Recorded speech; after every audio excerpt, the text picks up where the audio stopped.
Boa tarde.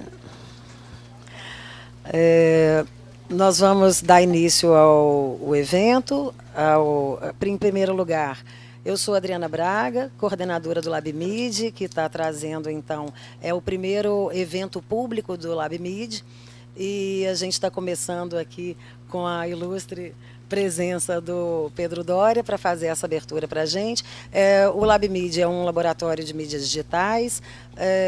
Eu queria aqui também fazer, como é o primeiro evento público do LabMid, eu queria fazer um agradecimento ao Miguel, que não pode estar aqui hoje. Eu até chamei o Miguel para fazer uma falazinha aqui para a gente hoje, mas ele teve essa... enfim, ele teve um problema, um contratempo de saúde na família, então ele teve que sair um pouquinho, então não está aqui, mas eu queria, de qualquer forma, agradecer ao Miguel publicamente pelo apoio a esse laboratório, por ter, desde o início, com essa ideia, ele é um tanto pai desse projeto, né? Então eu queria também marcar isso, agradecer aqui a equipe do LabMid também, que a gente está fazendo um trabalho que, né, assim, está começando a tomar corpo. A gente vai ter 2 palestras por semestre, esse que a gente está chamando aí de Mid Fórum, né, um fórum de debates para trazer pessoas de mercado, da academia, para tratar de questões em torno das mídias digitais.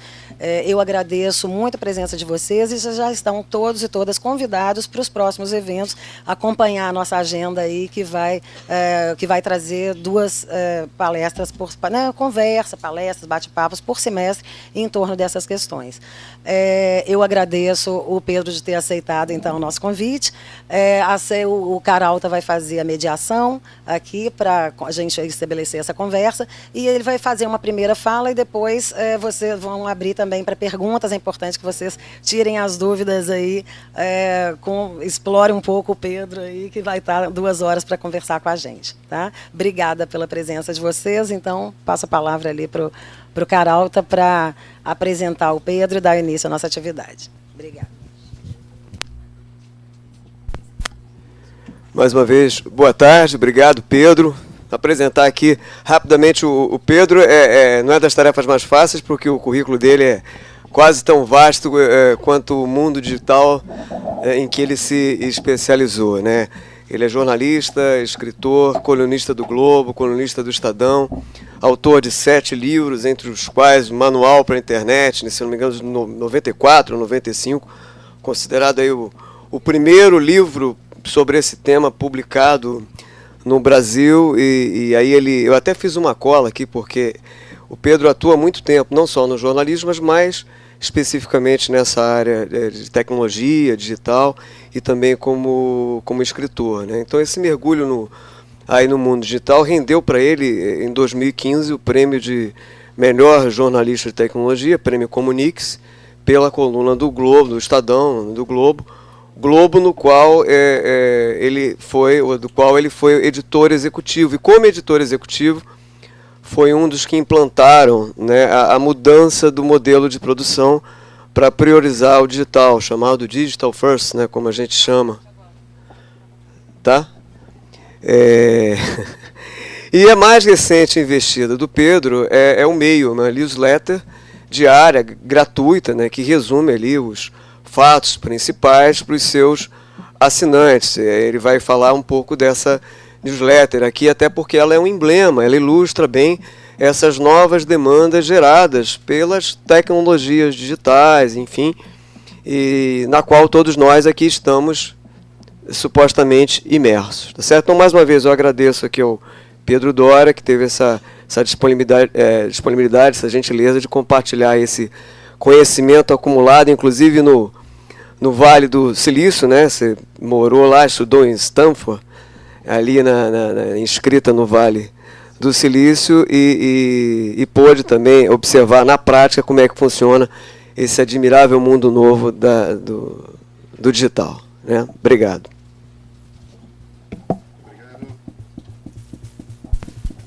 Está funcionando? Tá. Eu preciso usar o microfone por conta da gravação. Tá certo. Porque, em geral, eu prefiro italiano, né? Então, embora há muitas gerações no Brasil, as mãos fogem ao controle terrivelmente. Gente, muito obrigado pelo convite.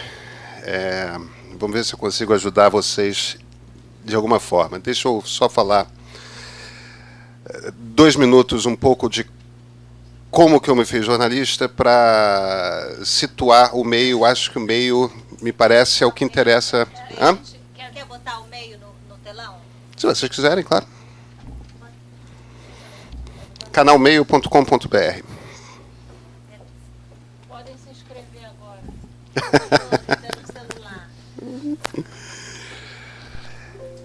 Eu, durante a minha carreira como jornalista, eu vesti, em essência, 2 chapéus, praticamente toda a carreira. Eu sempre fui jornalista de política e eu sempre escrevi sobre tecnologia. E eu sempre escrevi sobre tecnologia porque, por algum motivo, eu gostava da coisa. E porque eu tinha morado adolescente no Vale do Silício, por conta do meu pai, que é professor universitário. Daquelas coisas que são simplesmente acidentes que acontecem na vida. E nessa eu comecei a usar a internet muito cedo, ainda nos anos 80. E quando a coisa começou a acontecer no Brasil, calhou de, por mero acidente, eu estar começando minha carreira como jornalista. E eu comecei imediatamente a trabalhar em redações justamente nisso. Como é que você faz um site? O que é isso? Como é que se faz jornalismo na internet e tal? E eu fui alternando ao longo da carreira entre jornais e sites. Num determinado momento, eu estava como colunista de tecnologia do Estadão e editor de internacional do Aliás, que é um caderno dominical do Estadão que procura ir mais fundo nas questões da semana. Quer dizer, meu trabalho era fazer aquelas entrevistas de 2 páginas de jornal, textos, reportagens de 2 páginas de jornal, que era muito divertido e, no entanto, estava meio... Eu preciso de alguma outra coisa. E eu fiz um programa que todo mundo lá pelos 30 e poucos anos deveria tentar fazer na carreira, que você tem nos Estados Unidos e na Europa alguns programas desses que te arrancam da redação por um ano e te botam dentro de uma universidade de ponta para você estudar o que você quiser. No meu caso em particular, foi voltar para o Vale do Silício, ir para Stanford, para Knight Fellowship, e é exatamente isso. Ali eu tinha 2 enfoques. Eu queria entender como é que a democracia funcionava, e eu queria entender, isso foi em 2007, como que os jornais americanos estavam fazendo a transição para o digital. E como é que estava a relação dos jornais americanos com Apple, com Google, com o Facebook, estava nascendo ainda. Já parecia que ia ser importante, mas era só a startup do momento. E no Vale do Silício, às vezes, você ser a startup do momento, pode ser que você vai ser completamente esquecido daqui a 2 anos. Evidentemente, não foi o caso do Facebook. Por conta disso, quando eu voltei para o Estadão e me puseram nessa posição no Estadão de agora faz a migração para o digital, como é que faz esse troço? E foi um processo divertido. Eu tive filho, minha mulher, então, não queria continuar em São Paulo, vamos voltar para o Rio.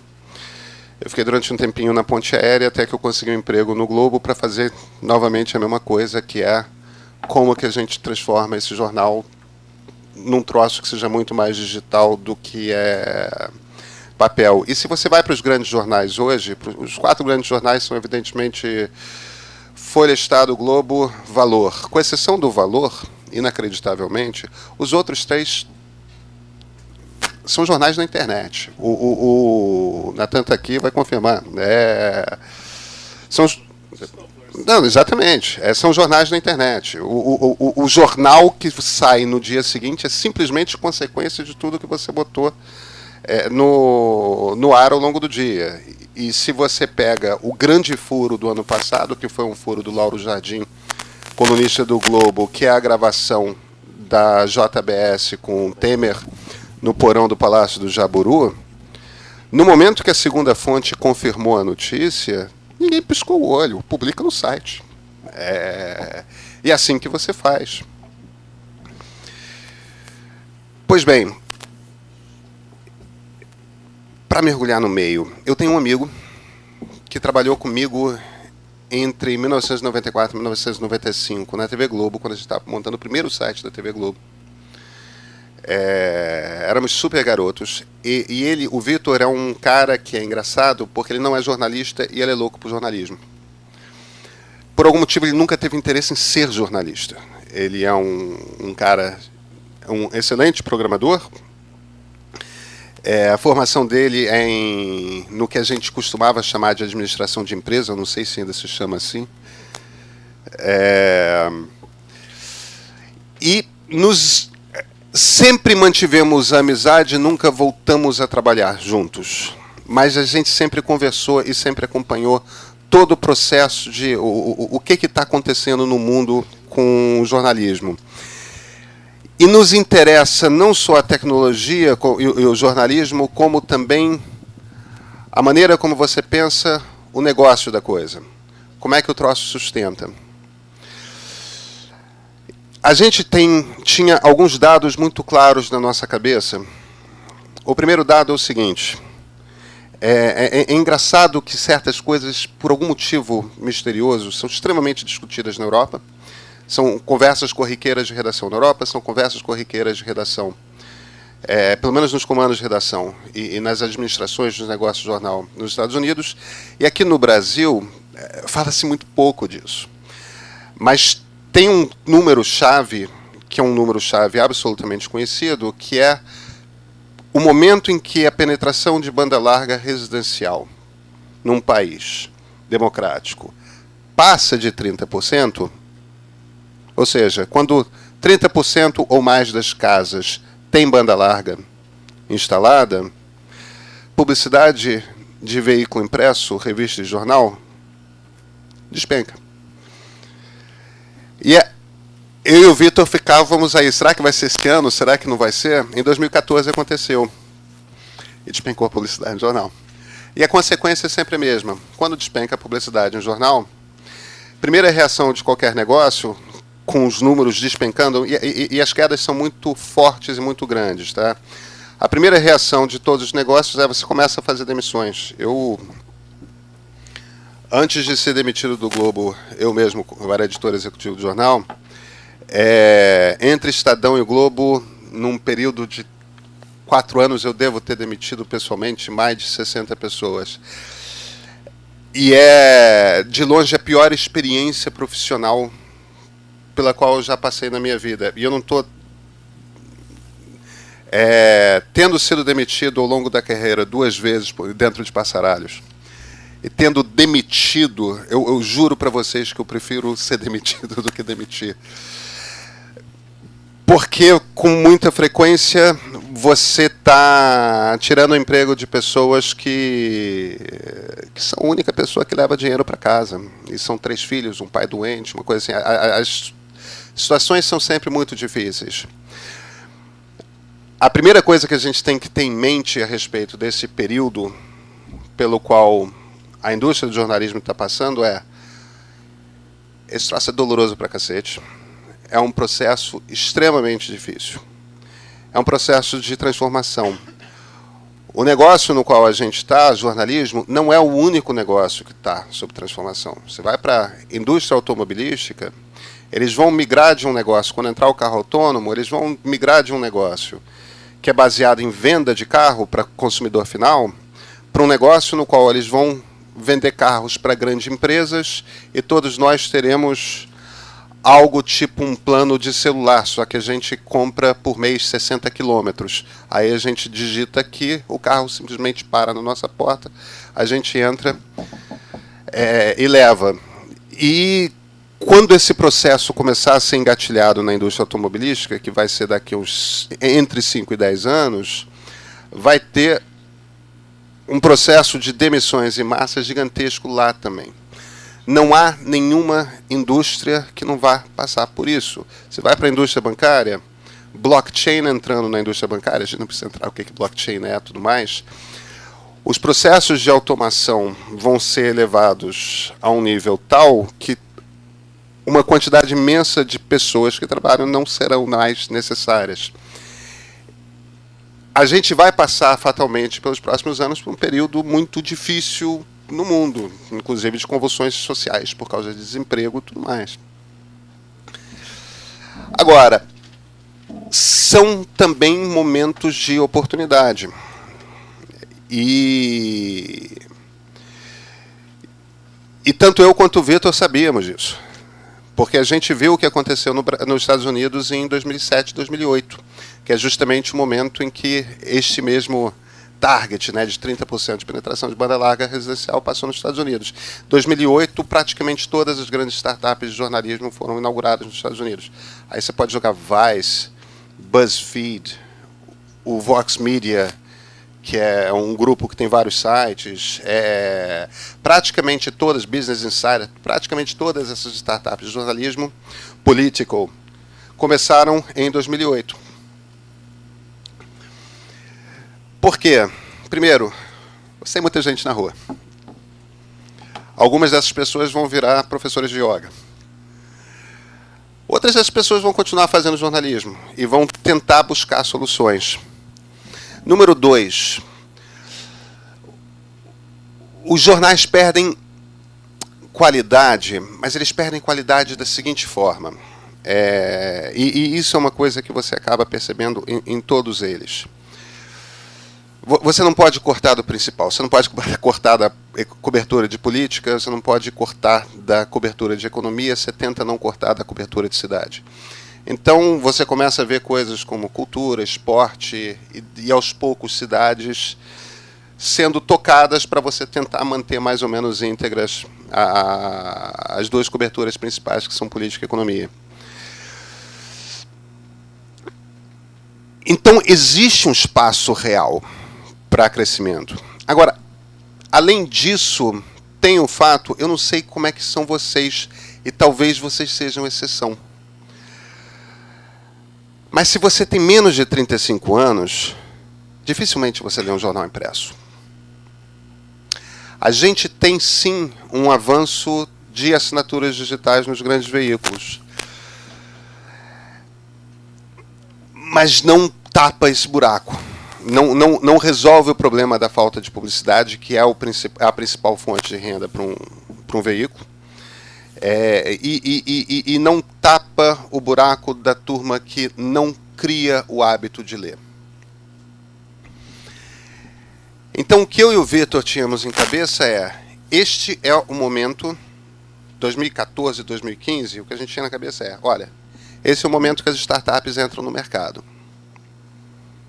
Porque daqui a 5, 6 anos, ou seja, a gente estava olhando para 2020, 2021, elas vão ser negócios mais maduros. Nem todas vão sobreviver, mas algumas vão. E, número 2, existem novos hábitos sendo formados. O que não estava claro para a gente, e é uma coisa que só começou a ficar clara de fato no último ano e meio, é o tipo de impacto que existe dentro de uma sociedade quando o jornalismo começa a desaparecer como hábito de consumo. E são daquelas coisas que você não consegue prever muito. A turma do Facebook foi pega de surpresa com o impacto de fake news na eleição presidencial americana. Eles realmente não sabiam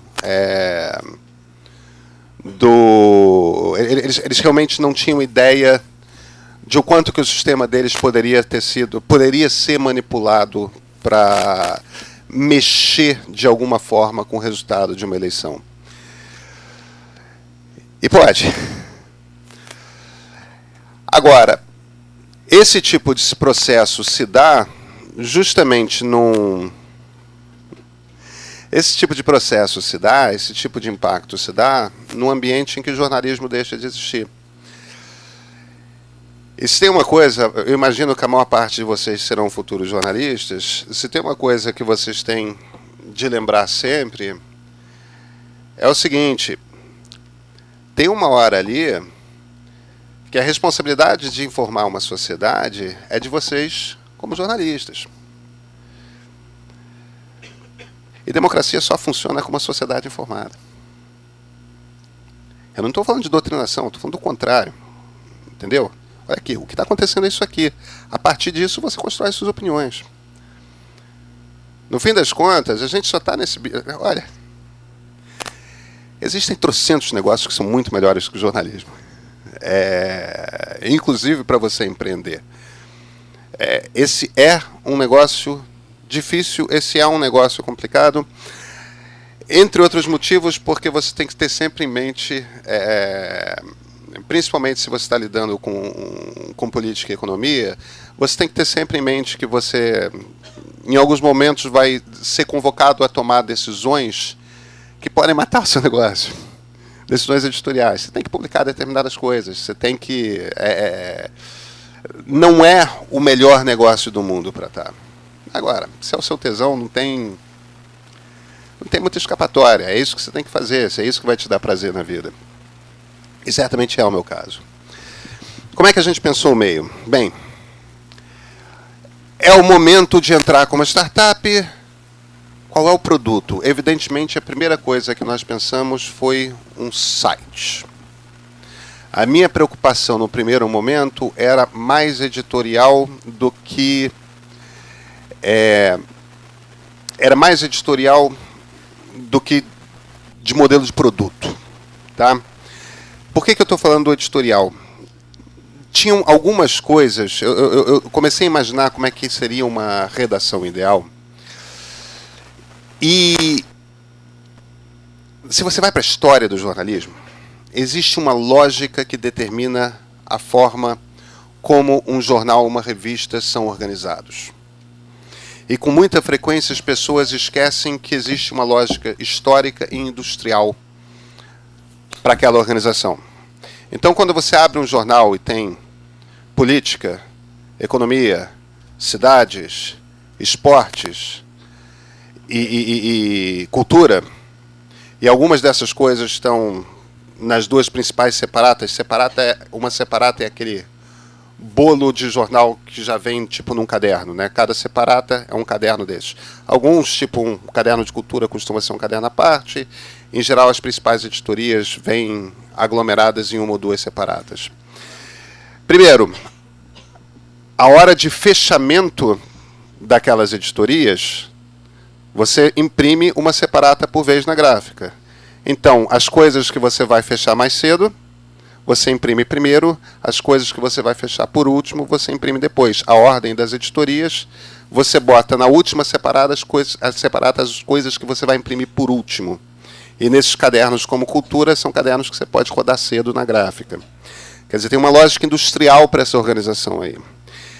E tem uma lógica histórica no sentido de que a maneira de você pensar e organizar uma sociedade na Revolução Industrial é essa mesmo. Olha, tem política, tem economia,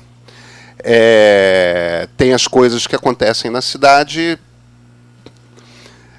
e, de alguma forma, nos pareceu, quando a gente começou a pensar o que é esse veículo, o que ele traz diferente, como é que ele pensa diferente, nos pareceu que essa organização não dá mais conta do mundo que a gente vive.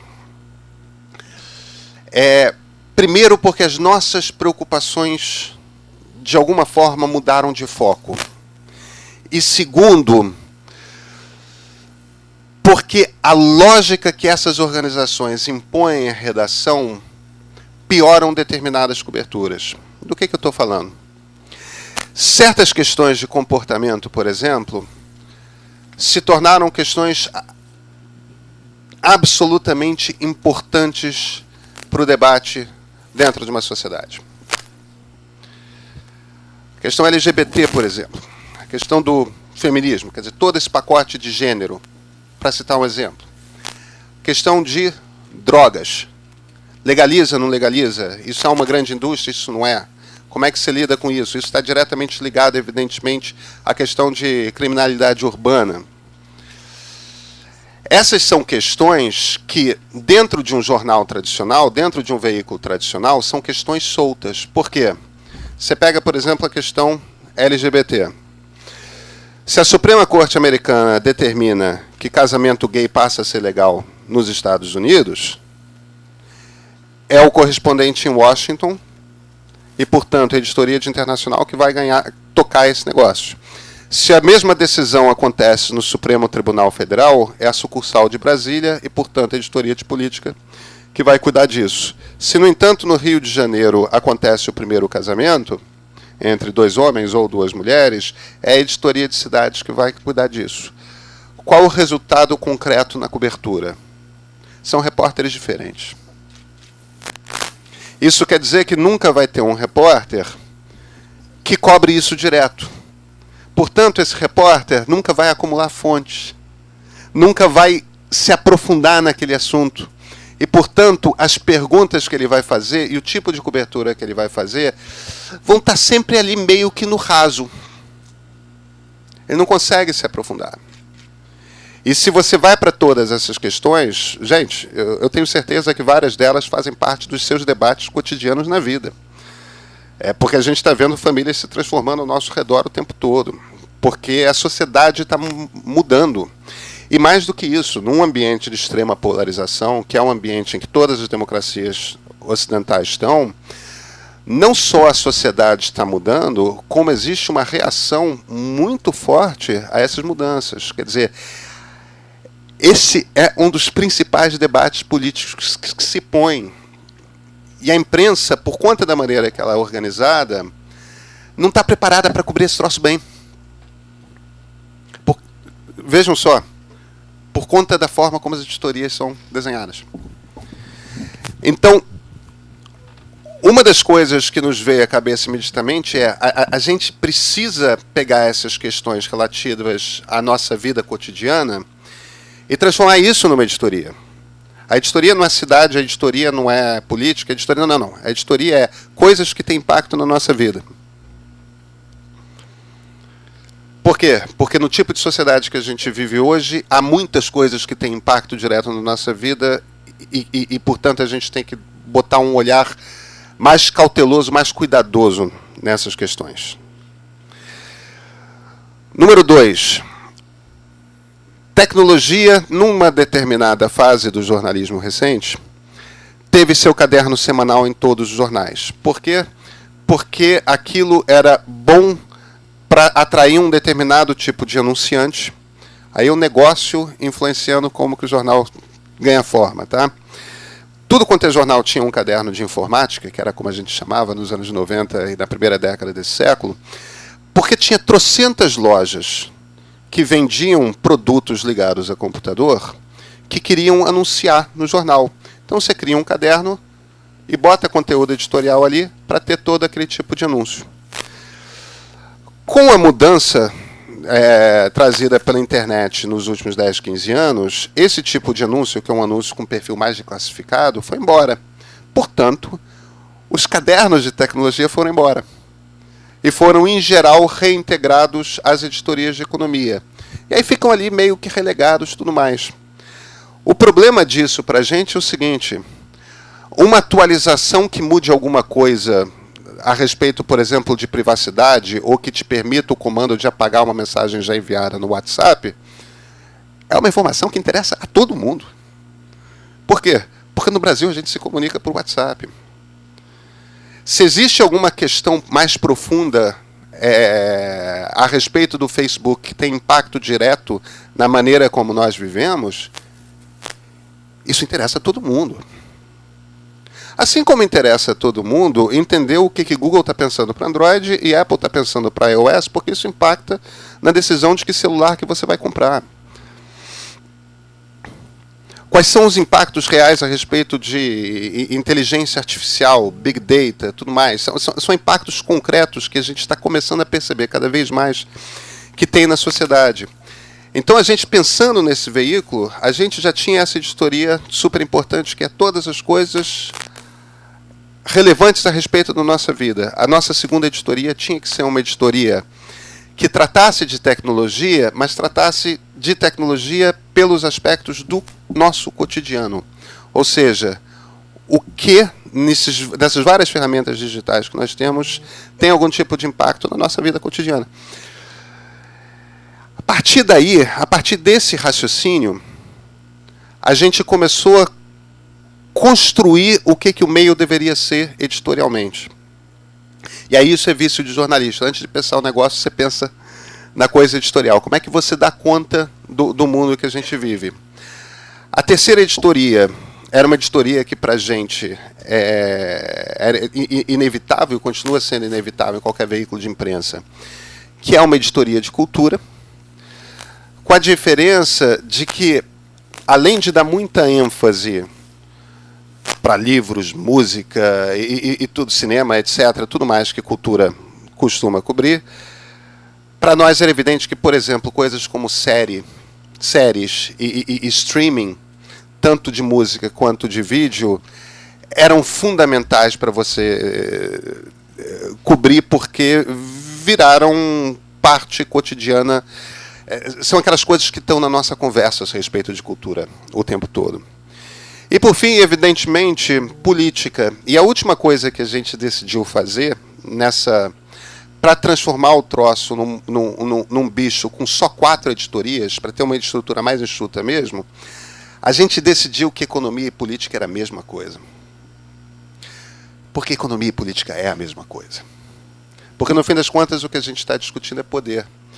Porque, no fim das contas, diferentemente do que era nos anos 50, diferentemente do que era nos anos 60, cada vez mais a coisa mais importante que governos decidem é diretamente relacionada a decisões econômicas.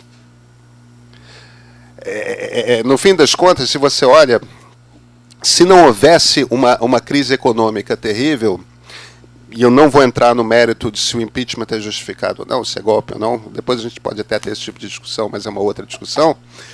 Se não houvesse uma crise econômica terrível, não haveria a imensa impopularidade que levou ao impeachment da Dilma. Tudo quanto é governo estará sempre, com clareza, nas próximas décadas, absolutamente atrelado às suas decisões a respeito de economia. No mundo globalizado, isso é inevitável. O humor da população dentro de uma crise econômica para votar é uma, o humor da população quando a economia vai bem é outra. A gente compreende que a gente vai passar por um período econômico muito difícil no mundo, justamente por conta do desemprego que a automação vai trazer. Tem decisões radicais sendo propostas no Vale do Silício que trazem um tipo de discussão que nos interessa muito no meio, como, por exemplo, a questão de um imposto de renda negativo. Aqui no Brasil a gente costuma chamar isso de renda mínima. E esse tipo de iniciativa está sendo discutida nos altos fóruns com cada vez mais frequência, é o tipo de coisa que daqui a 4 ou 6 anos a gente vai começar a ver candidatos falando mais a sério e não só a excentricidade do Suplicy lá atrás. Eu acho que vocês não lembram das excentricidades do Suplicy, mas enfim. É isso. Então, a gente chegou à conclusão de que política e economia eram coisas que andavam juntas. Não dá para você falar sobre uma lava-jato e não estar falando sobre economia ao mesmo tempo. Não dá para você falar sobre política sem estar falando de economia o tempo todo. O meio nasceu dessa forma. Um site que teria essas 4 editorias, que nós batizamos de Política, Cultura, Viver e Cotidiano Digital. E um dos acordos que nós fizemos é qualquer uma dessas editorias poderia ser manchete, não tem nenhum motivo para sempre ser político ou qualquer coisa assim. Pois bem, outra decisão que nós tomamos fundamental para você construir esse negócio é jornalista, quando vai empreender, traz um vício grave.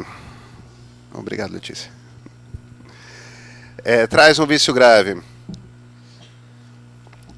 que é o seguinte: você traz das redações onde você trabalhou todas as suas estruturas. e você pensa em uma empresa jornalística tentando emular uma redação tradicional. O problema é o seguinte: o negócio que sustentava redações tradicionais está com extrema dificuldade de sobreviver. Então você vai ter redações cada vez mais enxutas. Para fazer com que elas sejam viáveis economicamente. E isso não é uma coisa de crueldade de patrão. Enquanto estivermos num regime no qual empresas sobrevivem se forem rentáveis, e não sobrevivem se não tiver alguém pagando a conta, assim será. E por enquanto não existe uma democracia que funcione num regime econômico que não seja esse.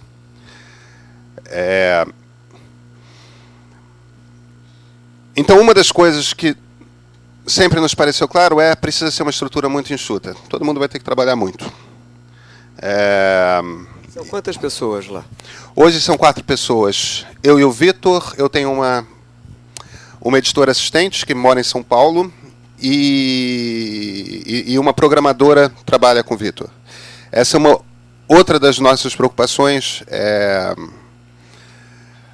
Até porque eu conheço meus pontos fracos. Eu estou na segunda editora assistente, que a minha primeira deixou para ir para outro veículo. A gente tem tentado manter, desde o início, uma coisa equivalente de gênero. E não é por correção política, não. É porque eu escrevo besteira, eu preciso de uma mulher para se virar e falar: se você escrever isso, vai ser trucidado pela internet amanhã. E é isso mesmo. Tem uma forma de pensar diferente que é fundamental. Hoje nós somos 4 pessoas. E dependemos... Eu vou chegar lá a respeito dos nossos planos futuros. O ponto seguinte a gente decidiu fazer uma startup tradicional, tá? Modelo Vale do Silício. Então, em vez de ser aquela coisa de você sai junto a um grupo de jornalistas, aí começa a procurar anunciante e tudo mais, não. Porque anunciante é importante demais para a gente começar com anunciante pequeno, nos pareceu. E a gente não queria começar um negócio por assinatura. O Globo e o Estadão tem mais facilidade de vender assinatura do que um serviço digital de notícia muito pequeno que está nascendo. Quem que vai te assinar? Claro, você vai conseguir juntar 20 amigos que assinam, mais 10 malucos que estão a fim de gastar dinheiro e experiência por aí. Esse dinheiro não vai ser suficiente para te sustentar. E evidentemente, você já cria um tipo de compromisso ali. Então, a gente foi para o mercado procurar investimento. E a lógica de uma startup, do modelo startup tradicional você monta um projeto, você capta investimento com investidores e você gasta aquele investimento para criar audiência, para construir uma audiência grande. Quando você tem audiência grande, você faz uma segunda rodada de investimento e a cada rodada dessas de investimento você está vendendo um percentual da sua empresa para esses investidores. Você convence, olha aqui, eu tenho um negócio que é interessante. E a partir desse momento, você faz uma segunda rodada de captação, que é o que a gente vai viver no segundo semestre, para ir pegar um dinheiro maior, em troca de um percentual menor da empresa. Quer dizer, a turma da segunda rodada põe mais dinheiro e compra um pedaço menor. Porque a lógica agora a empresa de alguma forma já está construída. E a partir daí você monta o negócio, começa a fazer dinheiro de fato. Mas você diria que está cumprindo esse ciclo tradicional de uma startup hoje? Estamos. Qual é a tua base hoje de A gente está com 54 mil assinantes. A gente está com 54 mil assinantes e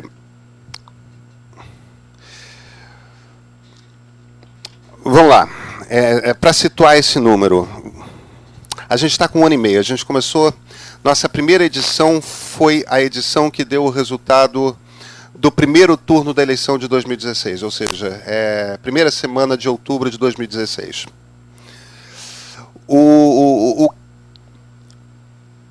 Uma das coisas que você sabe quando está montando uma startup é que 2/3 dos planos e dos projetos que você tem não vão funcionar. As coisas que você acha que vão acontecer não acontecem. A gente não conseguiu fazer a primeira captação porque a gente descobriu que ninguém estava a fim de botar o tipo de dinheiro que a gente queria numa startup de jornalismo. Então, a gente abandonou a ideia de site e decidimos fazer uma newsletter.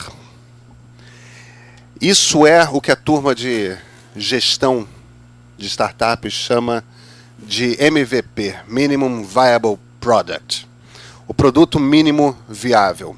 Ou seja, que tipo de produto que você consegue botar no mercado que gaste a menor quantidade possível de dinheiro e ao mesmo tempo fale da sua ambição, seja capaz de captar público e tudo mais. A gente decidiu fazer essa newsletter e de repente a gente tinha um troço que cabia para fazer para 4 pessoas. Quando teve esse corte?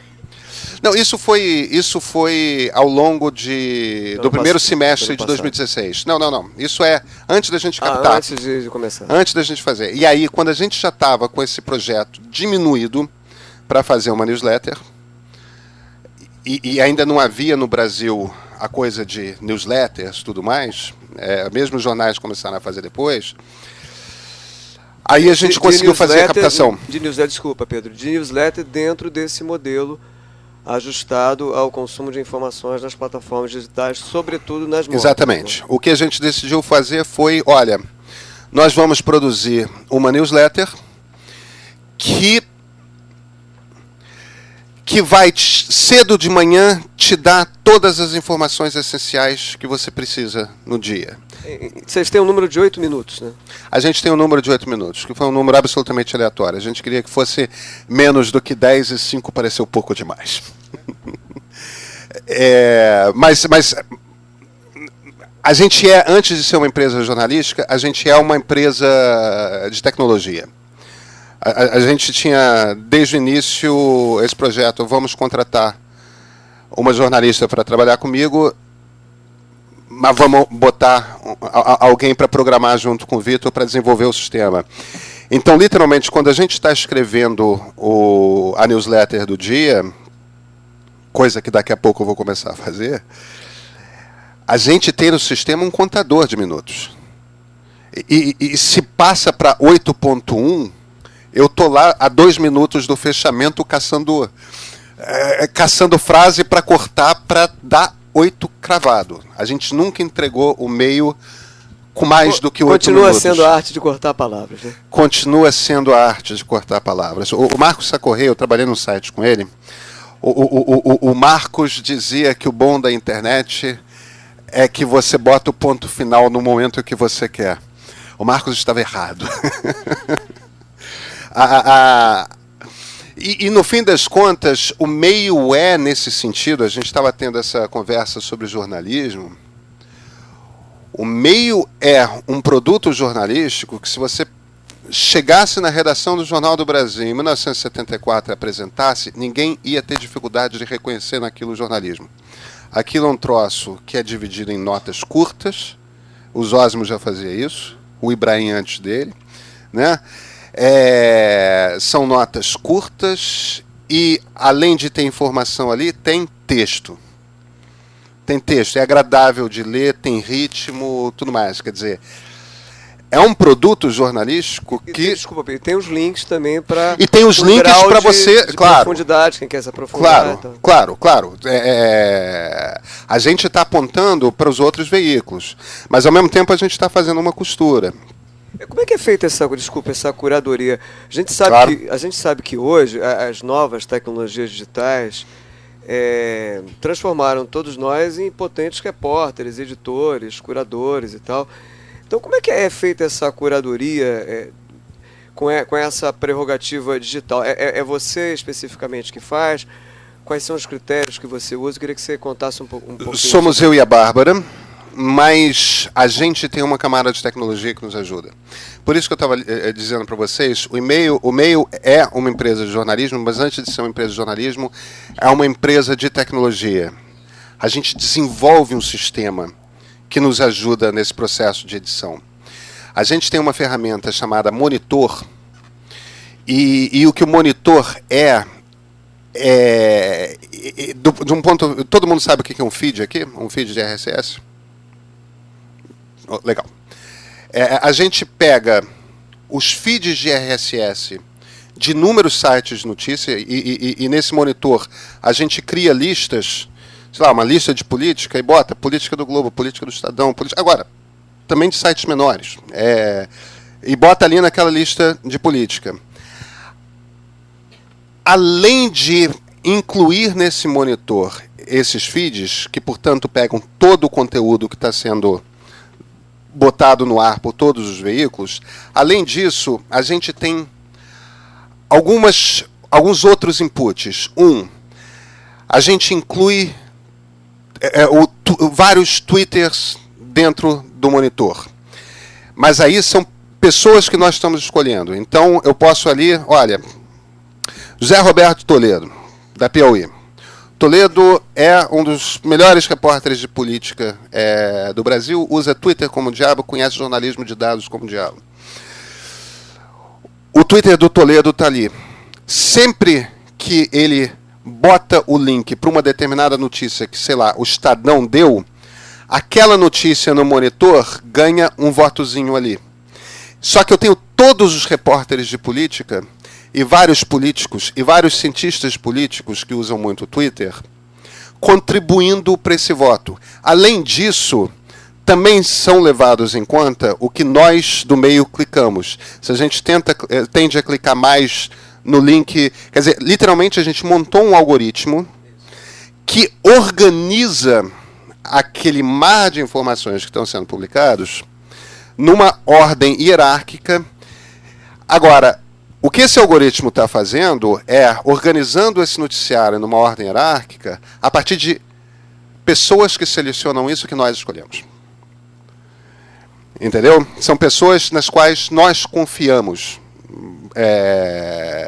No seu sentido. De forma são que. Os parâmetros. Exatamente. Né? De forma que, obviamente, a gente está vendo todos os sites o tempo todo, a gente assina todas as newsletters, tudo mais. Agora, 90% do meu trabalho e do trabalho da Bárbara que edita comigo está em acompanhar no Monitor ao longo do dia. Não é claro que a partir daquela lista que o Monitor nos dá, somos nós que tomamos a decisão do que a gente vai botar.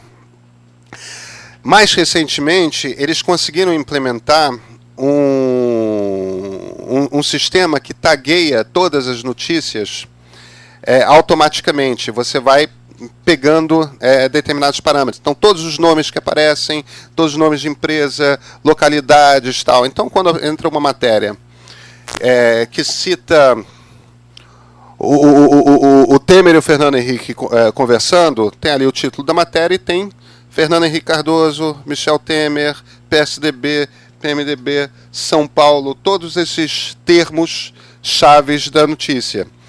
Se aquilo me interessa, eu posso imediatamente clicar ali em Fernando Henrique Cardoso e vai aparecer tudo que está no Monitor daquele dia que citou o Fernando Henrique. Então, dessa forma, a notícia estava no Estadão, mas eu descubro que o Poder 360 do Fernando Rodrigues, que é um site excelente de política, tem um outro detalhe a respeito daquilo.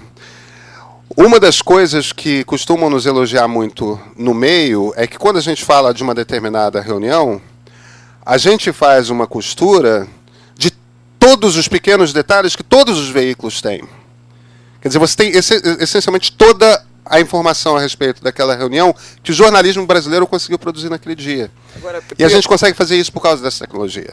Desculpa, você que é especialista nisso, já tem um vasto conhecimento, você diria que, de certa forma, isso caminha por uma, digamos, automação da edição jornalística, ou do próprio jornalismo, ou não? Não. Ou da notícia? Não. Não. Não, e eu te falo com certeza e não por esperança. Tá?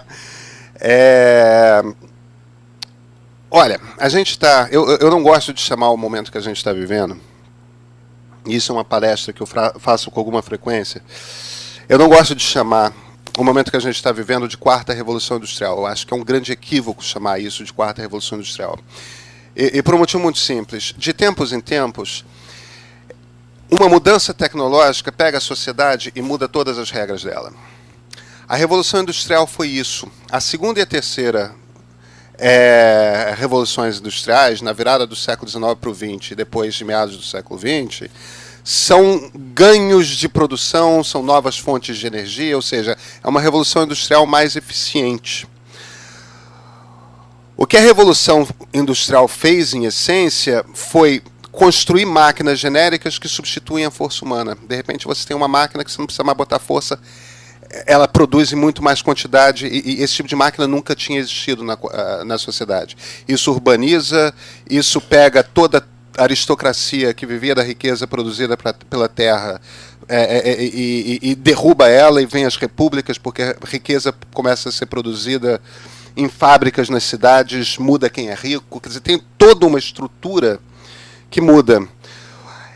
Esse momento que a gente está vivendo é uma substituição de algumas das coisas que o cérebro faz por máquinas.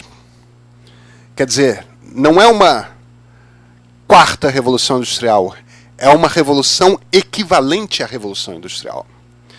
E a gente já começa a ver mudanças na estrutura de poder na sociedade por conta disso. Um cara como Harvey Weinstein, por exemplo, por que de repente um bando de atrizes e outras mulheres que trabalham no cinema podem denunciá-lo?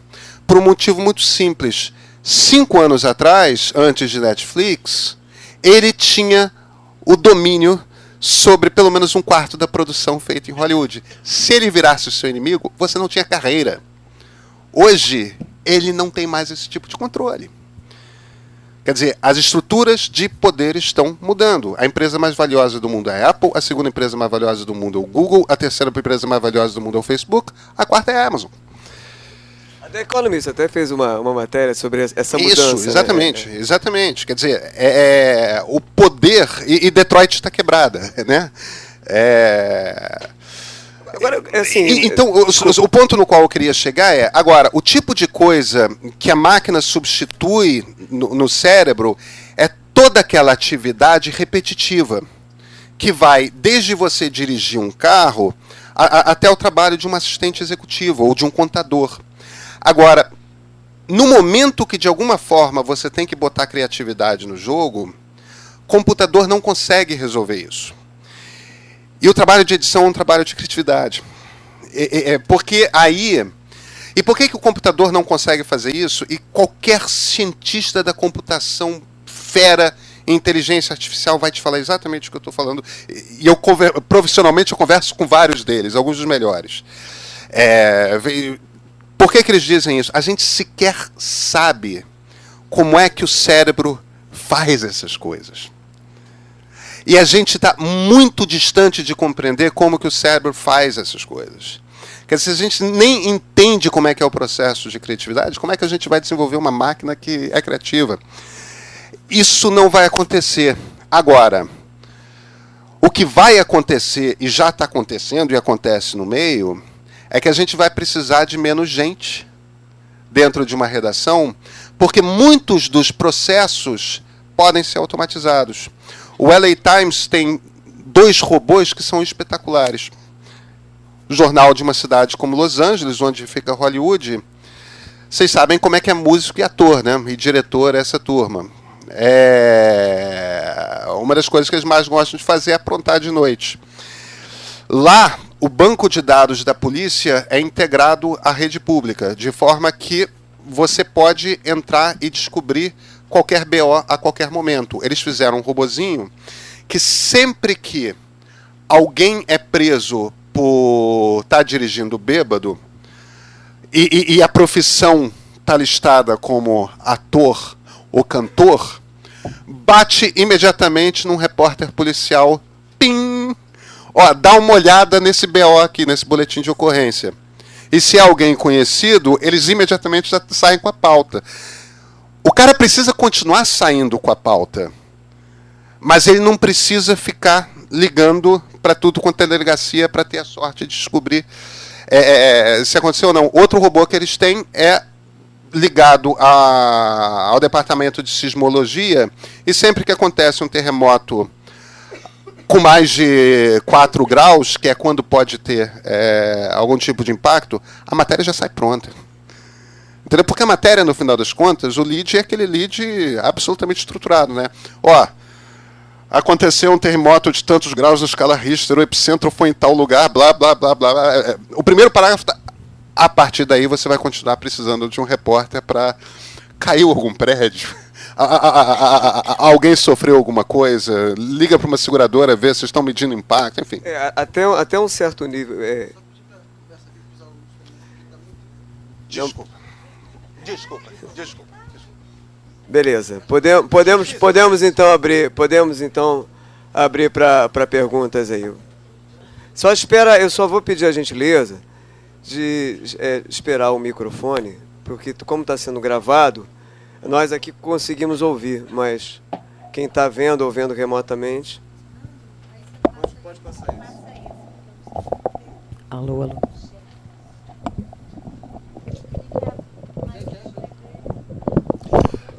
Pô, Jefferson, você... Pô, eu vou meu irmão... começar. Ô, Pedro, é porque é isso, você fez um caminho, acho que mais incomum para a maioria da galera aqui, que é tipo, você saiu de lugares que você tinha um certo conforto, um lugar mais tradicional, uma maior segurança, uma estabilidade já profissional, e aí investiu em algo novo, né, que é o meio, e que está dando muito certo. Eu, inclusive, achava que existia mais tempo. Eu jurava que era mais de 1 ano e meio. Não, 1 ano e meio. E aí, ao mesmo tempo que a gente tem todas essas transformações, a internet, tem as fake news, enfim, várias coisas que implicam, e também uma coisa muito importante que você reforçou, que é a viabilidade econômica da coisa. A gente precisa se sustentar, precisa se pagar minimamente com isso. Eu queria perguntar, por exemplo, no jornalismo, dificilmente a maioria das pessoas vai entrar para uma redação e vai ficar ali por muito tempo. Vai passar, talvez, com uma experiência, mas vai ter que criar outro caminho. Quais são os passos na hora, por exemplo, a gente está, sei lá, na faculdade, tipo assim, além de traçar, tipo, o que eu gosto de falar? Eu gosto de falar sobre futebol, eu gosto de falar sobre cultura, eu gosto de falar sobre política. Além de ter isso claro, quais são os passos para um projeto dar certo? Não que exista um manual, uma receita, mas tipo, que você orientaria que seja um caminho razoável da gente começar a traçar, enfim, e até nesse sentido de fazer uma coisa sozinho ou de fazer junto com um grupo pequeno de pessoas que você já conhece, que já tem isso em comum. Ou você faz um MBA, ou você arranja um sócio que entenda de gestão de negócio. Porque... E eu já tinha tentado montar uma startup em 2008, 2009, que afundou praticamente antes de nascer. Cara, este também é um trabalho de criatividade. Pensar um negócio, montar, como é que você vai financiar, como é que você não vai, quais são os caminhos, tudo mais. Ter alguém que conheça isso com o mesmo tipo de profundidade que você conhece o jornalismo, é fundamental. Isso pode partir de você, mas aí é uma questão de aptidão e interesse para você estudar esse tipo de coisa.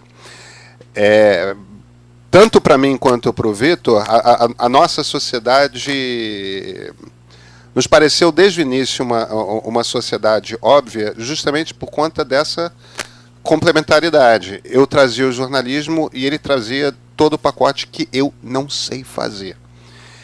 E um erro crasso de jornalista, cometido com muita frequência, é montar um negócio sem ter a mais vaga ideia de como que esse troço funciona.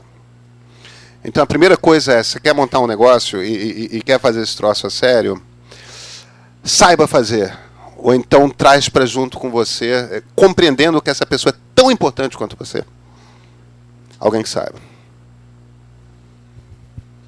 Porque a cada crisezinha tem um insight ali, uma coisa que vem de uma cultura mesmo de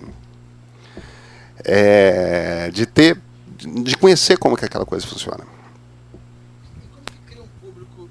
Como que cria um público, por exemplo, 54 mil pessoas, então essas são 54 mil pessoas que diariamente querem estar recebendo a newsletter de vocês. Como que cria esse público, às vezes não tendo um nicho, porque vocês não têm um nicho, vocês falam de várias coisas.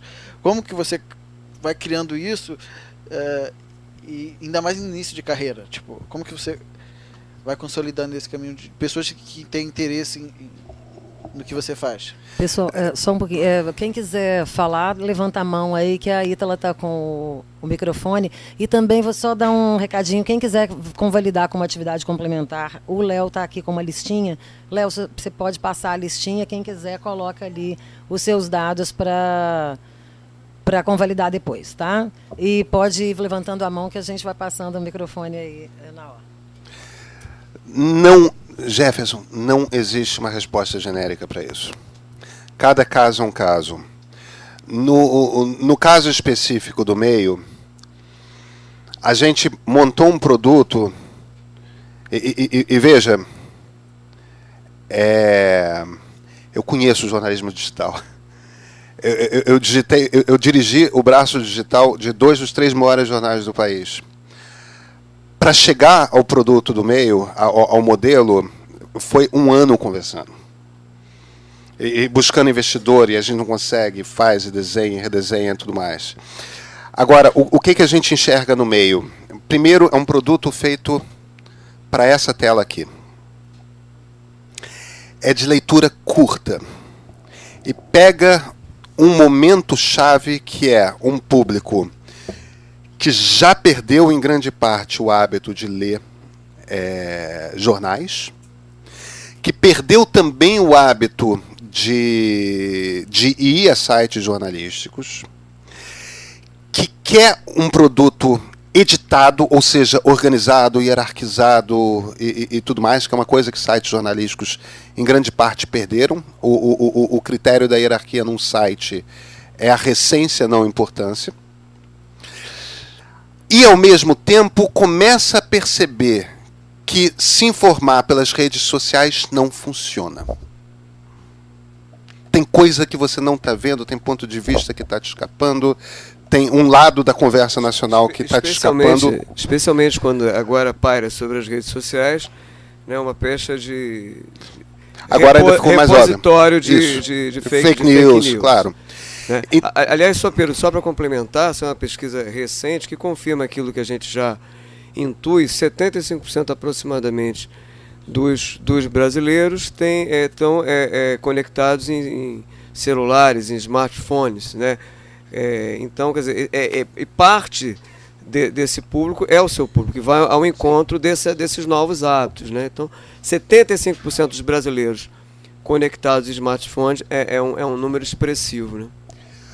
Só para amarrar aqui, no fim das contas, e pegando é isso mesmo, o que o meio se você é uma pessoa que perdeu o hábito de ler jornal, se você não tem o hábito de ficar indo para site, se você está grudado no seu celular o tempo todo e você de alguma forma está aflito achando que está desinformado, o meio é para você.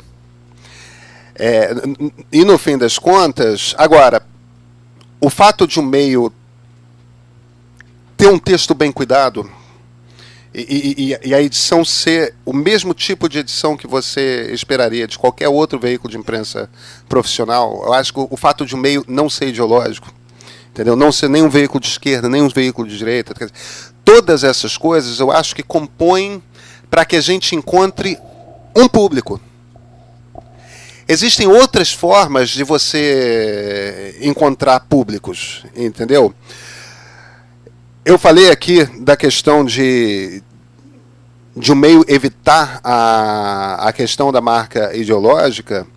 Uma outra maneira de você encontrar um público no Brasil é você fazer um veículo de esquerda ou um veículo de direita, bastante militante. Você também encontrará públicos ali, numa população extremamente...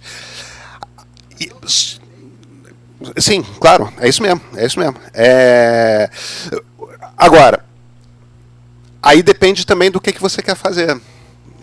O que nós não queríamos fazer é botar mais fogo na fogueira. Só para dentro desse assunto, eu vi que tem uma coluna direita e esquerda onde você reproduz as matérias. Como é que você lida com isso? Porque bota aqui. Isso aqui é uma ferramenta que a gente tornou pública, que era uma ferramenta interna. Clica aqui no Bolhas. Não está indo? Está carregando? Isso aí é o seguinte, a gente pegou, a gente selecionou 100 twitters de gente ligada à esquerda, são políticos, são jornalistas, são militantes, 100 de gente ligada à direita, e é isso mesmo, porque em geral apareceriam as duas colunas. Se não a outra coluna está embaixo, não tem problema. Esse termômetro aqui... Não tem problema. Isso aqui são as notícias que estão, na última hora, mais repercutindo entre os principais divulgadores da esquerda brasileira. E não está muito agitada a rede, não. Quando esse termômetro está ali vermelho, isso é um indício de que a rede está particularmente agitada. E embaixo, se você for descer, tem a mesma coisa da direita.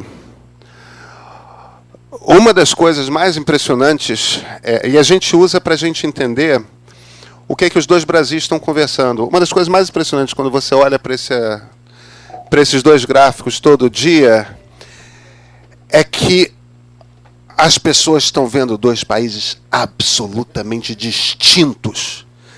As pessoas estão falando de questões muito diferentes. Elas sequer os temas, não é um lado de um ponto de vista de um tema, outro ponto de vista de um tema. Não.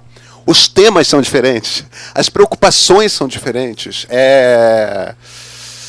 E, evidentemente, quando você tem um ambiente no qual a informação se dá assim, e você tem uns 20% do Brasil lendo um noticiário que informa uma coisa, outros 20% do país lendo um noticiário que informa uma coisa completamente diferente, é impossível que essas pessoas se entendam. Elas estão... As preocupações são diferentes. As prioridades são diferentes e imprensa tem um papel imenso nisso. A gente está menos preocupado na maneira como nós vemos jornalismo. A nossa preocupação não é lacrar, né? Não é dizer o que você tem que pensar a respeito. É dizer, isso aqui aconteceu. Quando a gente consegue um ponto e um contraponto, isso aqui é uma maneira de ler, isso aqui é uma outra maneira de ler. Mas tentar quebrar a polarização política é uma das modestas missões que a gente se estabelece. O que eu quero dizer com tentar quebrar a polarização não é que deixe de existir gente de esquerda e deixe de existir gente de direita. Isso nunca vai acontecer. Mas a gente precisa voltar para um lugar em que essas pessoas sejam capazes de sentar num bar, tomar um chopp na boa e concordar e discordar. Damasceno. Ainda complementando, Pedro, o que você está chamando de direita e esquerda? Quem te dá esses critérios interpretativos? São 100 twitters que nós selecionamos. A base inicial é a base que o Pablo Hortelado usa na USP para... Ele tem um núcleo de estudo da política nas redes sociais e eles montaram uma base que é a nossa base principal, mas nós também pegamos pessoas que nós consideramos relevantes em cada um desses dois espaços. Quer dizer, em grande parte, a base inicial é do Pablo, e nós demos uma temperada nela com nossos critérios, mas, no fim das contas, é o que eu estou chamando de direita e é o que eu estou chamando de mas esquerda. você, ao chamar de direita e de esquerda, você não está contribuindo com a acirração desse debate? Com um posicionamento, uma polarização, e eu sou direita, eu sou esquerda, para uma identificação com São jornalistas, políticos, assim, qual é o São jornalistas, são políticos. O Brasil 247, você não vai me convencer que é de direita. O Diogo Mainardi, você não vai me convencer que é de esquerda. Eu não acho que os meus critérios destoem. Eu acho que nem a turma que está em um ou outro campo vai discordar dos meus critérios. Eu nem estou questionando, eu estou pensando, porque é corajoso nesse momento, quando todo mundo entende que direita e esquerda não é o ideal, né? Polarização não é ideal. Você assumir isso me chama muita atenção, eu acho. Não, eu acho você fundamental, não eu tem acho uma fundamental, retaliação, eu acho, nunca tivemos nenhum problema com isso, nenhum questionamento. Nossos leitores, inclusive, contribuíram num determinado momento para a composição desses 100 nomes. Nessa classificação, fomos nós que fizemos a lista final. Agora, a gente acha que polarização é um problema, mas eu acho que a gente também acha que é um problema maior se a gente não reconhece que ela existe. Essa ferramenta existe, em essência, para mostrar como existem duas esferas no Twitter e nas redes sociais em geral. A gente poderia usar o Facebook, mas o Facebook, as APIs do Facebook, enfim, é uma questão mais técnica, não nos permitem fazer esse tipo de trabalho, puxar esses dados na quantidade para produzir isso. Agora, entender que existem dois Brasis que estão vendo realidades distintas, eu acho que é fundamental, e sem uma ferramenta dessas você não vê. Sobre a viabilidade. Você começou falando que você começou lá no início falando quando você começou a pensar, você buscou uma primeira rodada de né, com investidores, né? Você foi conversar. Você efetivamente conseguiu atrair investimentos? Acho que você não chegou a concluir essa questão. E aí, ou você acabou investindo do próprio bolso e tal. E outra coisa, você falou que você está com 54 mil assinantes. Essa era uma meta, você tinha uma meta, quer dizer, você tinha um planejamento, você atingiu essa meta, você ultrapassou essa meta, você tem uma meta para daqui a 2 anos? E uma segunda pergunta que tem a ver com essa questão, eu me lembro também que eu assino, mas você tem um grupo de leitores que ajudam também, né, na produção, e até na categorização das notícias. Então, como é que funciona essa relação com os assinantes também? Vamos lá, a gente tem 2 investidores iniciais. Um deles é meu ex-sogro, o outro é o Luiz Paulo Montenegro, que é um dos donos do Ibope. E não investiram, não é uma quantidade abissal de dinheiro, mas eu tenho 2 ex-mulheres e 3 filhos. Eu não teria condição nenhuma de botar um centavo, senão não como, não pago aluguel, não...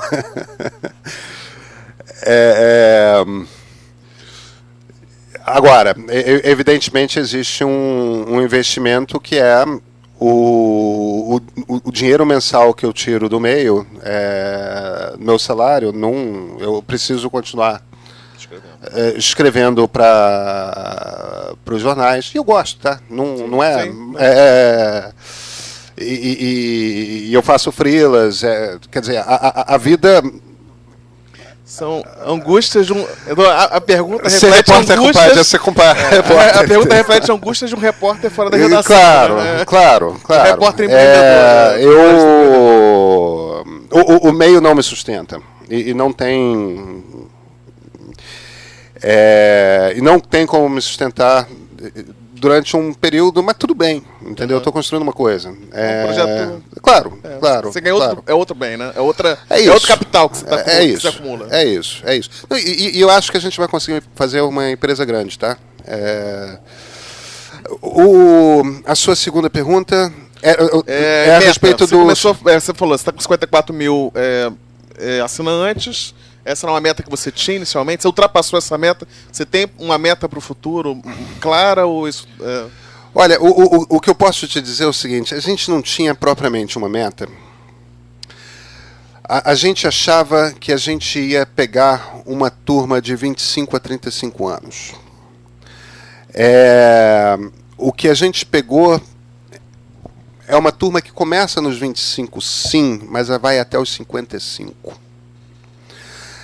E a gente pegou um público muito mais qualificado do que a gente esperava.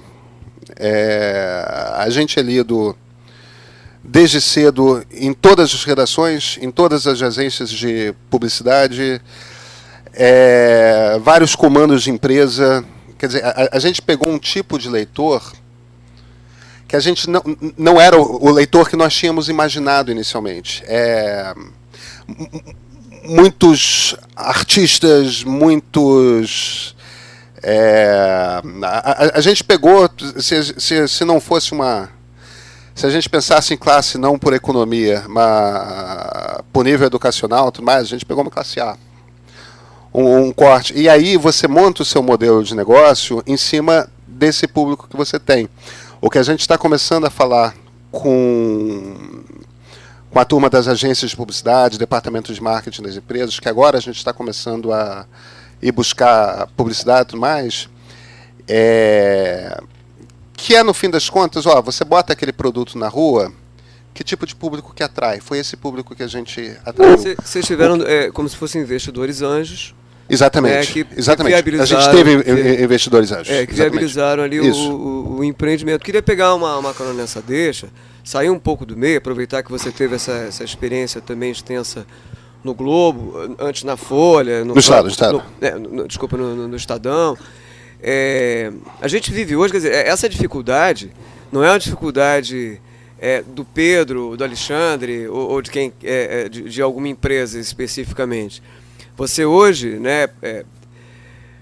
viver do fornecimento de informação, transformar o fornecimento de informação num negócio viável, é uma dificuldade experimentada pelos executivos da chamada grande mídia, do establishment midiático, já há aproximadamente 2 décadas.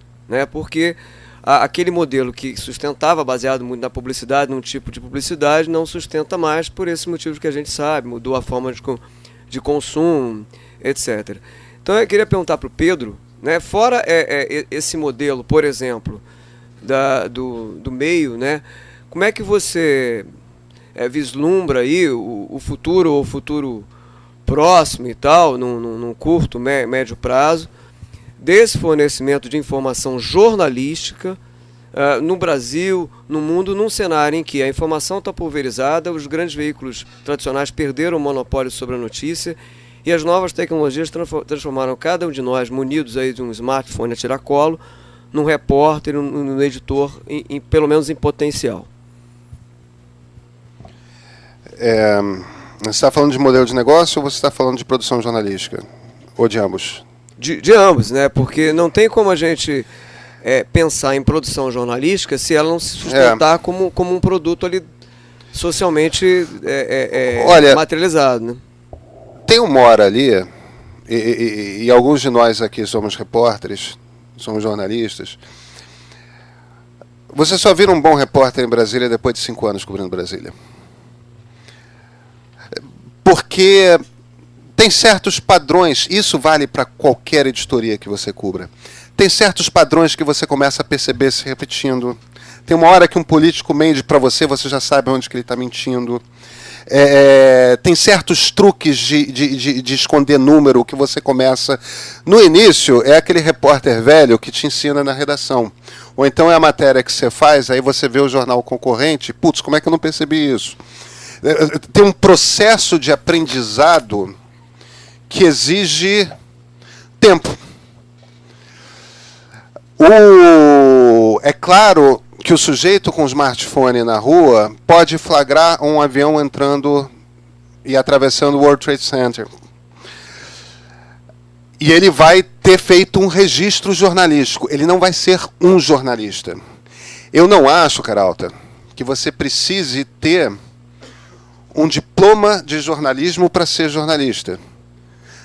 Mas você precisa ter experiência jornalística para ser você precisa viver a coisa. E você precisa viver a coisa não encapsulado dentro do seu mundo, mas vendo o que todo mundo ao seu redor está fazendo. Você aprende mais fácil, e vai ser um processo menos doloroso, se você passar por uma faculdade, se você passar por uma redação. Acho que você pode aprender. Agora, que tipo de pessoa vai decidir montar um negócio jornalístico sem nunca ter sido jornalista, enfrentar esses 5 anos? Eu acho que é uma coisa... Não é um negócio fácil. Então, acho sim que vai ter muita gente dando pitaco, acho que vai ter muita gente opinando, e faz parte, democracia é isso mesmo. Agora, produção de informação e análise mais concreta, que não é opinião, é trazer contexto para aquela informação, o que essa informação quer dizer no sentido geral, tudo mais. Exatamente. Isso eu continuo achando que vai ser trabalho para jornalista profissional. Definindo o jornalista profissional dessa forma, aquela pessoa que escolheu que vai fazer aquilo como sua atividade principal. A questão do dinheiro, provavelmente a gente vai ter que recorrer a uma série de fontes de renda. O que a gente está trabalhando no meio?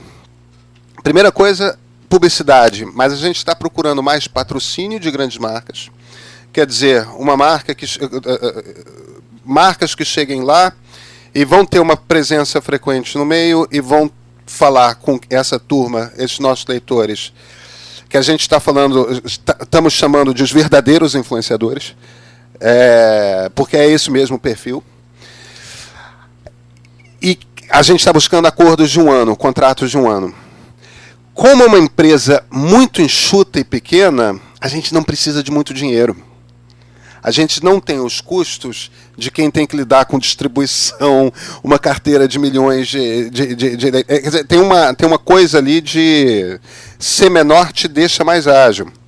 Agora, além disso, você tem outras fontes. Começam a ter empresas que olham para o tipo de produto que a gente faz e se viram e falam, olha aqui, eu sou do setor de varejo, você não pode fazer um troço desses fazendo uma cobertura do noticiário de varejo? É claro que a gente pode. Quer dizer, não vai ser uma coisa pública, a gente já está começando a negociar algumas, entendeu? Aí é uma outra fonte de renda, quer dizer, não é, mas é um pouco parecido com o que a Trip faz. A Trip Editora tem a Trip, tinha a TPM, agora se juntou na revista Trip. Aquela revista é o tesão do Paulo Lima, que é o dono da editora. Mas ele ganha dinheiro fazendo a revista para Gol, fazendo a revista para BMW. Eles fazem, se não me engano, aproximadamente Custom Publishing. 20, exatamente, 20, né? Exatamente.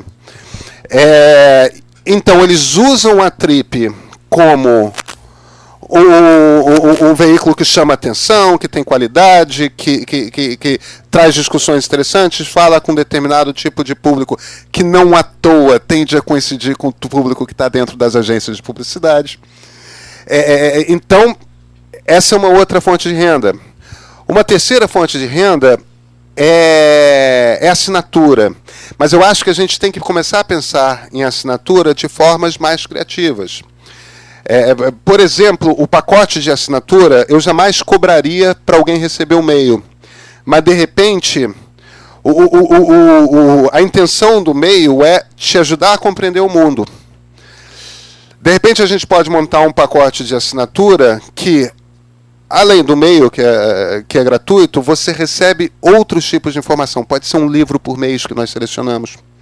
Pode ser uma revista impressa 4 vezes por ano.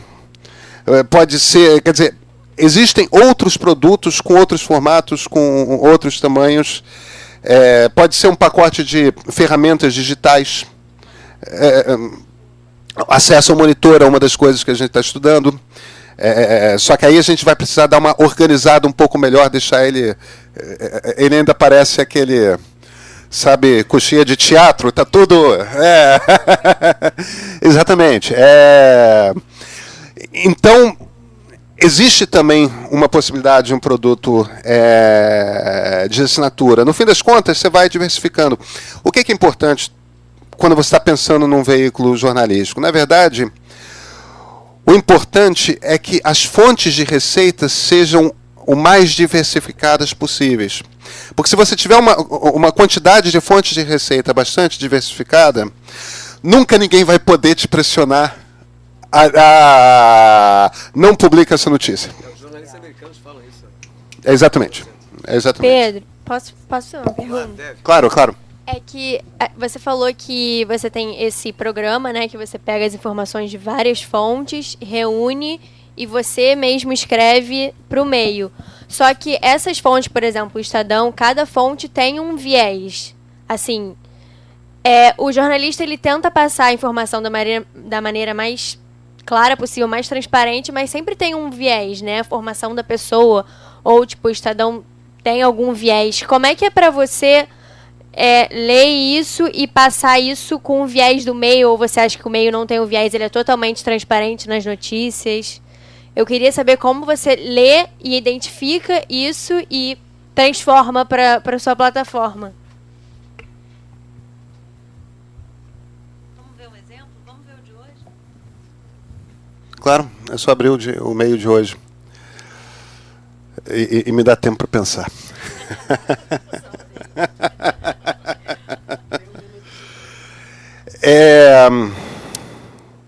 Saíram os 23. Isso aqui, o nosso abre tem um resumo da notícia da seleção. A segunda nota é a lista.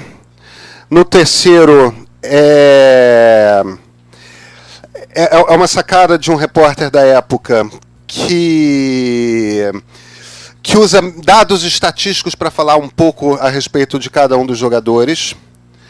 O Nexo fez um perfil dos brasileiros convocados para as outras Copas. Aqui é um artigo que o Tite, o técnico da seleção brasileira, e a gente faz isso com muita frequência, né? Bota em negrito o nome da pessoa e abre uma aspa e faz uma condensação de um artigo que essa pessoa tem escrito. O Tite escreveu para um site especializado de futebol. Aqui tem um comentário do Marvio, que é o editor de esportes do Globo, ele analisando, fazendo uma ligação de pontos, trazendo algum tipo de contexto. A coisa... Então, enfim, aí uma informação complementar a respeito das outras seleções. E, por fim, a gente fala que o Guerreiro está fora. Isso é uma notícia que, teoricamente, só interessaria aos peruanos, mas isso quer dizer que ele está fora do Flamengo também, então acaba tendo um apelo nacional. Flamengo e Corinthians são os clubes de grandes torcidas no Brasil, então esses a gente sempre presta um pouquinho mais de atenção. Vamos para a política.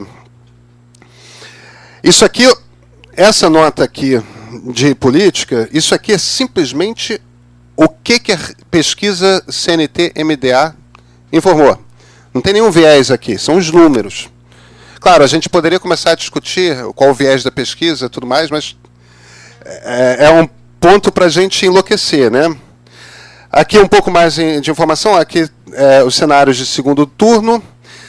Tem uma análise do Josias de Souza, e aí quando eu trago análise, eu trago de uma pessoa específica, eu boto entre aspas.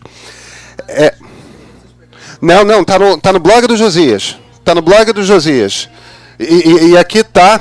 E o que o Josias está dizendo essencialmente, e novamente, isso aqui é uma análise, é uma comparação dessa pesquisa com as pesquisas passadas. O que ele está dizendo é o Alckmin está ferrado.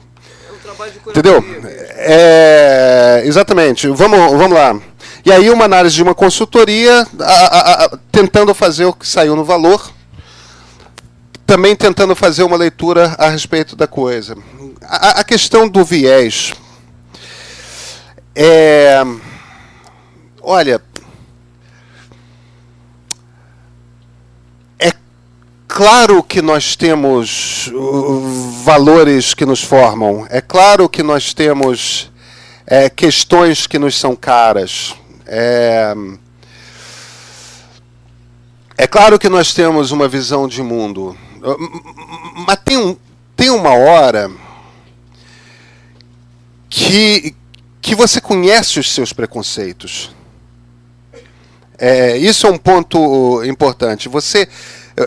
Ser jornalista, entre outras coisas, é você ter muita noção de quais são os preconceitos. Eu não estou falando de preconceito racial, preconceito de gênero. Não, estou falando de preconceitos. Quais são nas grandes questões do debate público, onde estão os seus calos, onde que você tem meio que uma torcida por um lado mais do que por outro, tudo mais. Primeiro você tem que se vigiar o tempo todo. Isso é o trabalho jornalístico, essa vigília constante. Alguma coisa do que te é caro vai passar? Talvez, mas você tem que se vigiar.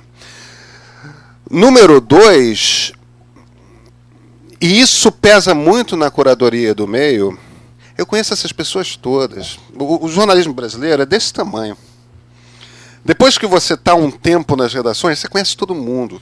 Você talvez não conheça as pessoas pessoalmente, mas você também conhece um pouco os calos delas. Você sabe que aquele repórter fulano é bom de PMDB, que ninguém tem fonte no MDB como aquele cara.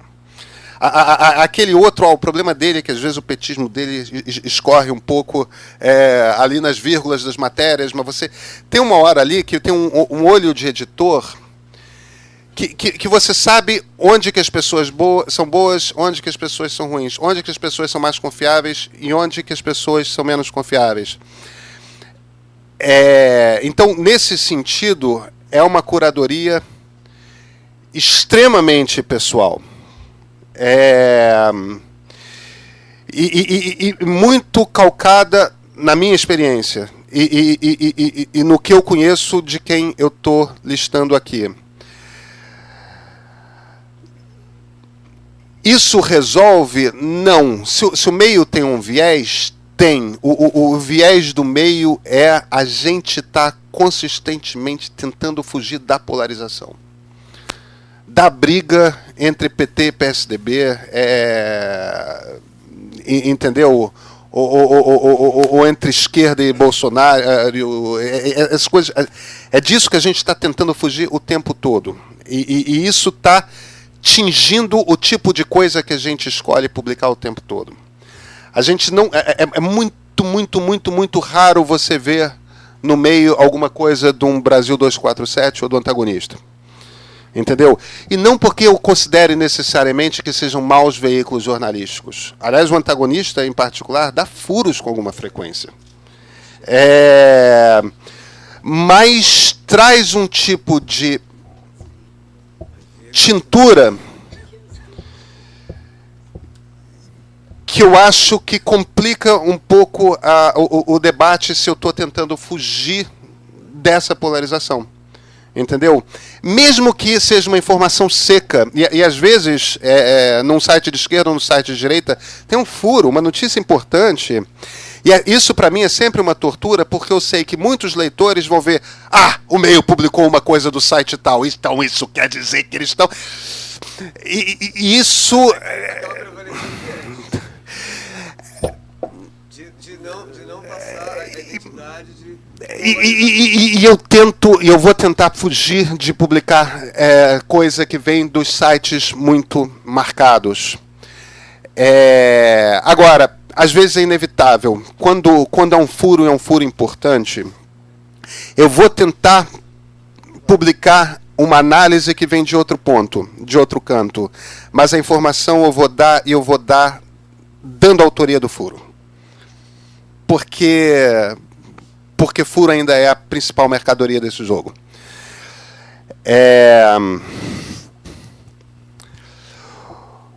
A sua pergunta é excelente. A sua pergunta jamais produzirá uma resposta que seja convincente.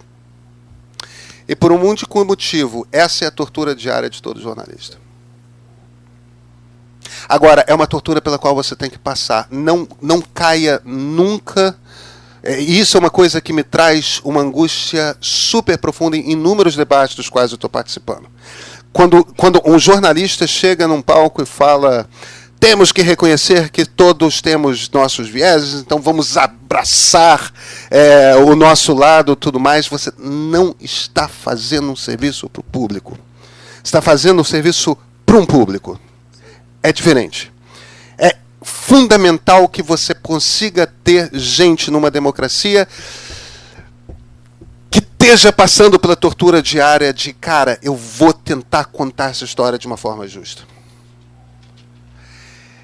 E Isso independe da plataforma, né? isso independe da plataforma. A gente está quase acabando o tempo. Mais perguntas ali atrás. Deixa eu fazer uma aqui. Por favor. Lá atrás. Boa tarde. Você já falou sobre, né, já falou sobre o jornalista, sobre a sua opinião sobre quem é o jornalista, né, que tem experiência, pelo menos, ou formação, ou experiência, enfim. Mas queria saber se você pode comentar sobre o papel de quem não é jornalista, mas de que, de alguma forma, divulga conhecimento pelas redes digitais, se isso, de alguma forma, tem algum impacto em relação ao que é feito no jornalismo hoje.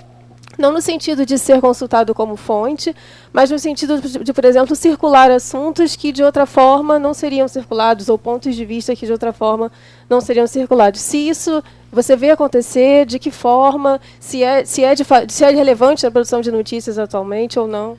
Pedro, eu só vou sugerir o encaminhamento, que a gente passe as perguntas finais, que Claro. você responde as 3. Claro, A claro. Mariana ali atrás, pode passar para ela. Mais alguém depois da Mariana, gente, que a gente vai daqui a pouco ter que fechar aqui. A gente faz essas 3 perguntas e aí você responde, pode ser? Claro, claro. Pedro, o boa problema é- tarde. Você falou que a sua audiência ela foi diferente do que você esperava inicialmente. Qual é o tipo de acesso de dados que você tem da sua audiência?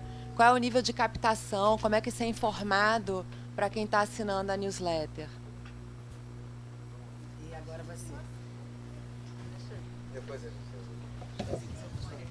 seja mais rápido. Quem é? Você quer que eu anote? Oi, a minha pergunta é mais parecida com a da moça ali que fez a primeira pergunta. Enfim, sobre essa questão do jornalismo, né, com as pessoas não terem feito a profissão,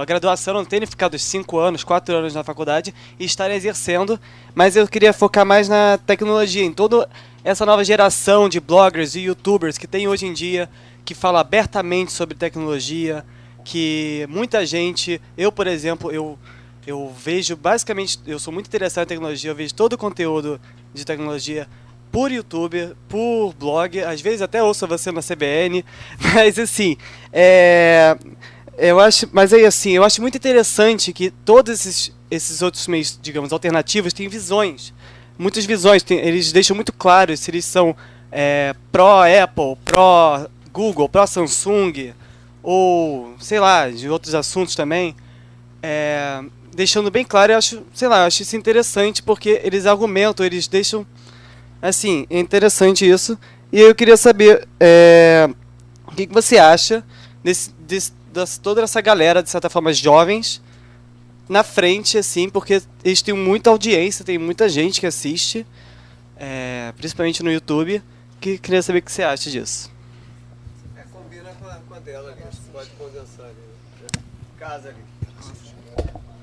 Talvez, como você vê o impacto no jornalismo das pessoas que transmitem conhecimento e que não são jornalistas nas redes. Olha, vamos lá.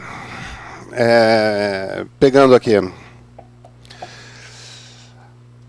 Você vê política, por exemplo, tá? Que é o grande tema das redes sociais, até por conta de ser o tema que as pessoas têm mais procurado nas redes sociais. Literalmente, você pega o top 10 nos últimos anos no Facebook, em tudo quanto é democracia, e eles publicam anualmente essa lista do top 10, 8, 9 dos principais temas são relacionados à política. A gente está metido no Brasil numa crise profunda, extremamente complexa. Tem alguns cientistas políticos que eu acho fundamentais.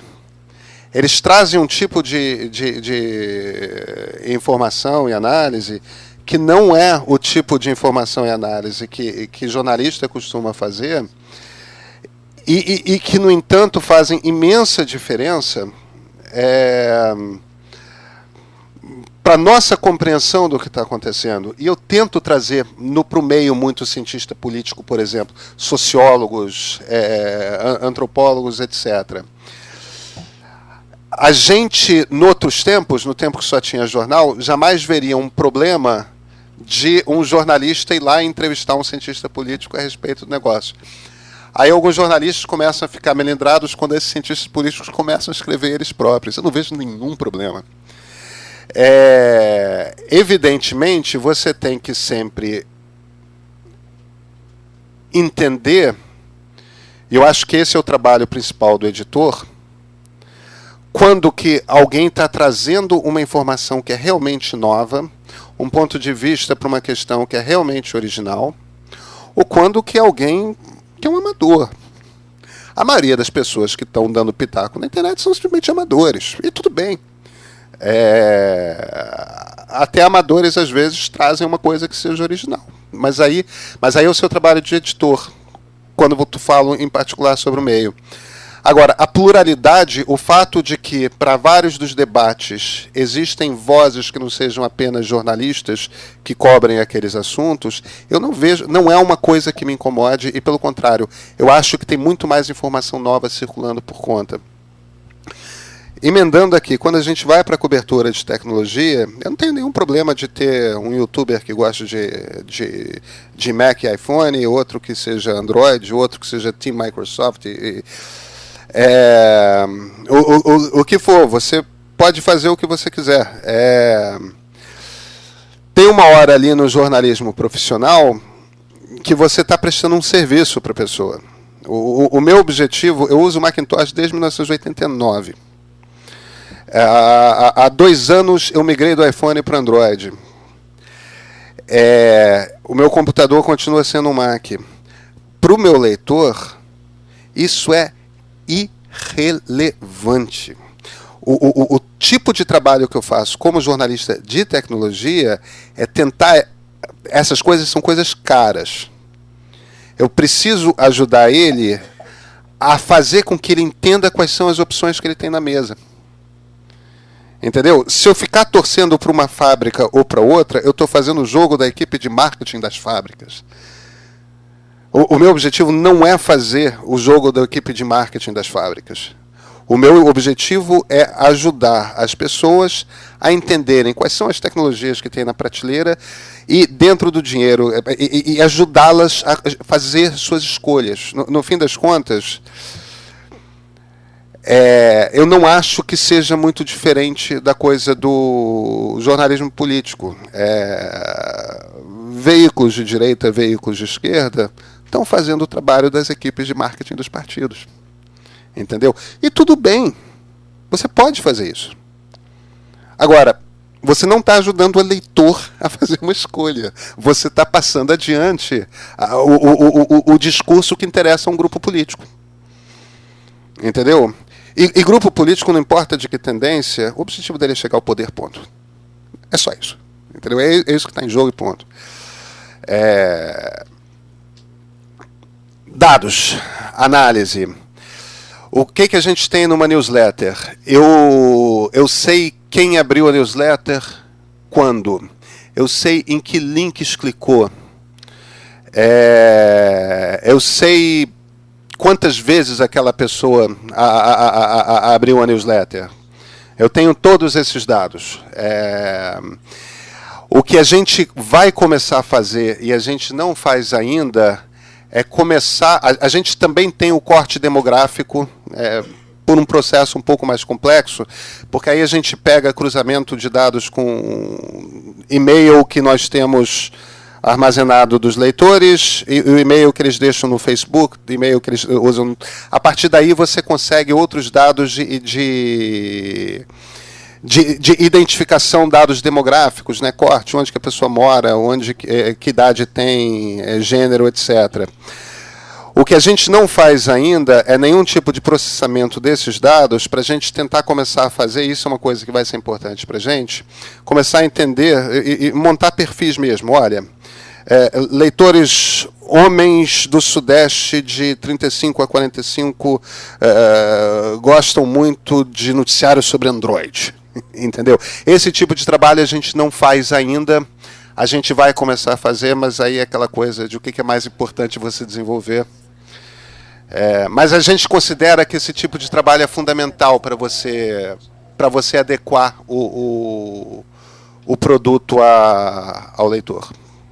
Pelo menos não quer dizer que essa leitura de dados vai definir tudo o que você cobre.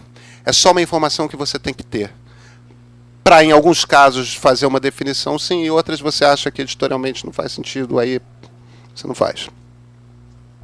Beleza, queria agradecer muito aqui ao Pedro Doria por ter compartilhado aí esse conhecimento vasto dele na área.